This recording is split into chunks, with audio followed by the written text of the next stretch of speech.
Hey guys, Jay Cook here. Just wanted to show you something real quick about what I mentioned earlier about getting sent this email about going over to work. And it says here, this is the actual email that I was sent directly. I also understand that they are sending divers to help clear debris from some of the ports. Might find something with the diving outfits you worked for.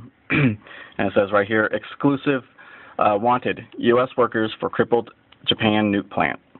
And it says, you know, a bunch of stuff in here about going over there.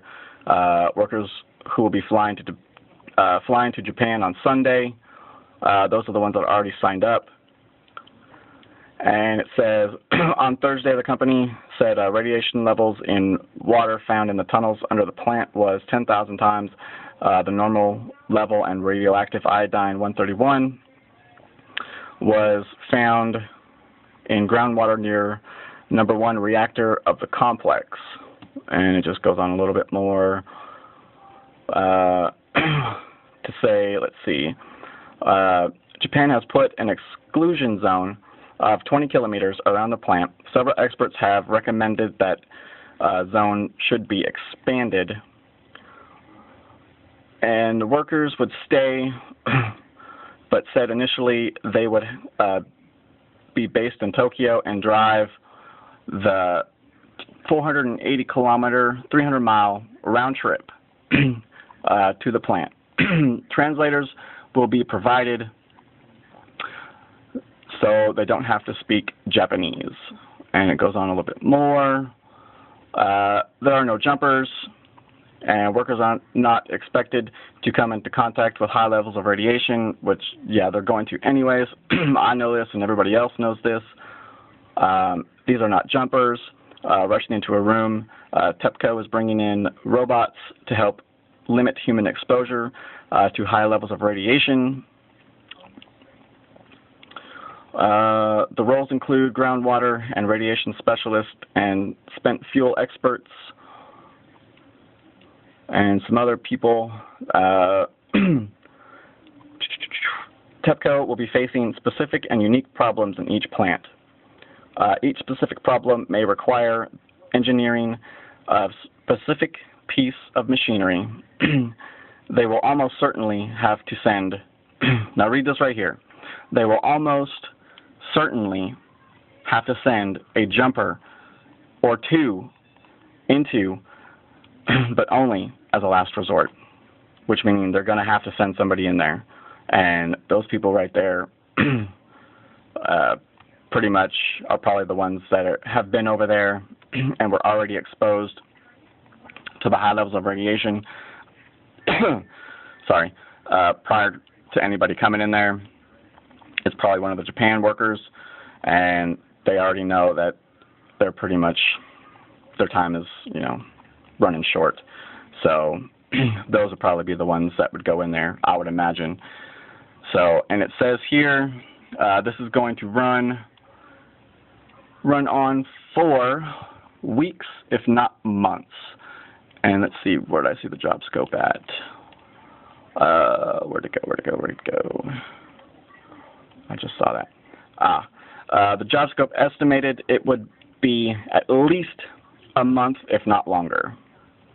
And it's not clear how long they will be working in Japan. So we could be there a week, we could be there 6 weeks, we could be there 6 months, depending on how bad everything is over there. And this right here just certifies that it was sent directly to me, so from within. So I just wanted to share this with you guys so you know that, you know, I'm not blowing smoke up your rear end. I do know what I'm talking about with certain things here. You know, they wouldn't have sent this to me otherwise if I wasn't on that wish list. So, and of course I, you know, respectfully declined their offer, even though the pay was, you know, 10 times more than I would get paid regularly. But after looking at their videos that they sent me and seeing how well not protected that all the workers actually were, it just didn't intrigue me whatsoever. So, and I got a few more things I want to show you guys that I found and I got sent. These are some of the presentations. Sorry. Some of the presentation slides that were at the U.S. Department of Energy, and I'm just going to go through a couple of them. U.S. radiological assessments are composed of aerial and ground measurements and indicate radiation levels from material that has settled on the ground. Each measurement corresponds to the radiation a person receives in 1 hour at this location. AMS data is presented as exposure rate 1 meter from the ground at the time of the measurements occurred. It says all measurements outside the Fukushima power plant site boundary are below 0.013 rem per hour. Now remember, I've talked about rems before, and you start getting over 50 rems, that's when you're going to start to see some problems. Maybe not as bad as you would think, but once you start getting to that 100 and above, that's when sickness sets in. So they're talking REMs right now, and I've already talked about those before. So, you add that up every hour, and it's just adding up, and I guarantee you it's a lot more than what's being presented right here. But when it says REMs, that's actual dosage levels for a human. So, but it does say low but not insignificant level, which we all know that is a very significant level. No radiation is good radiation. And it just keeps going on. It gives maps and where they did all the surveys at. Right here is one of the problem areas, and it's telling me 12.5 millirems an hour just right in this spot alone, and it just keeps going out from here. And where they're doing the 0.031 is way out here, almost down to Tokyo, kind of, just right outside Tokyo, actually. So there's still some levels right around in here that actually, over time can actually be very concerning to the residents around in this area. But definitely, residents in this area are getting majorly exposed to more than they should ever be. And this is just one of the aerial monitoring results as of April 6th. It's UH-1 flight, and it doesn't show a whole lot. I don't know, there's some stuff missing here. It just shows a little blip right here, but it's still, in the 0.25 to 1.19 rems per hour. So they're pretty high. Keep going here. This just all just says pretty much all of the rates and exposure rates. 32 microrem per hour, and rapid decay of deposited radiological material indicated. Radioiodine is the most significant component of dosage. Radiation levels consistently below acceptable levels for evacuation or relocation outside 25 miles, and levels continue to decrease, which, this right here is just all a bunch of crap.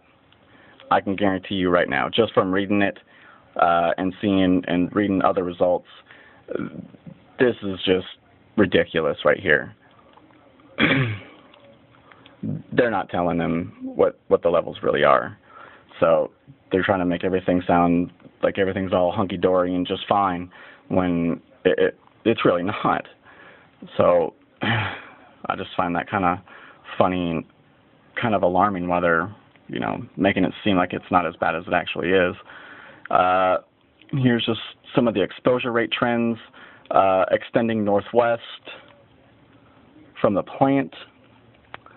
I won't get too much into this. It's just more technical mumbo jumbo.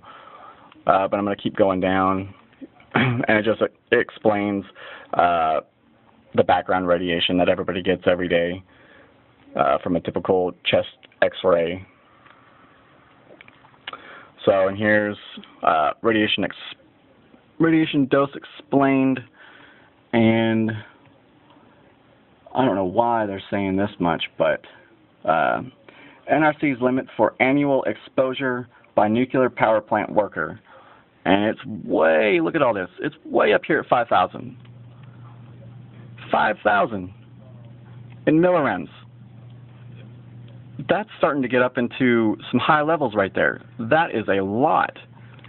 Because the normal dosage rates, or allowable dosage rates, is 250 rems per year for a nuclear plant worker, especially at Fukushima. And that's only in an emergency, is the 250 per year. So they're already getting that every day or every 4 days. So that is quite substantial. And I got another PDF down here. Oh crap, where did it go? I lost it. I'll have to get that in another video. Sorry guys. My computer's kind of messing up on me.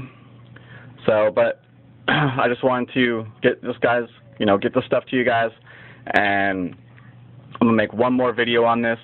I got some more readings and levels that I was just trying to show you, but my computer wasn't cooperating with me. So I'll do one more video with all those levels in it. So God bless, guys, and all you people over in Japan. I'll pray for you guys, because you're in some dire times right now. So even if you're outside those areas, you're still, the long-term effects are going to set in here soon, and they're going to outweigh everything, and it's just going to be a trickle-down effect, and it's going to take a long time to recover from this, honestly. I know that they say it's not going to take, very long or whatever, and everything is going to dissipate. Well, yeah, some of it's going to dissipate, but some has a 30-year half-life, some has an 80, some has an 8, and some has, in the hundreds of years, like, plutonium. So there's going to be lots and lots of problems for years to come around that area, and they can't just, go and clean up the dirt and wash it and put it back and think that everything's going to be hunky-dory and just great. No, it's not. It's very hard to clean stuff up like that. So God bless, guys, and wait for my next video here real soon.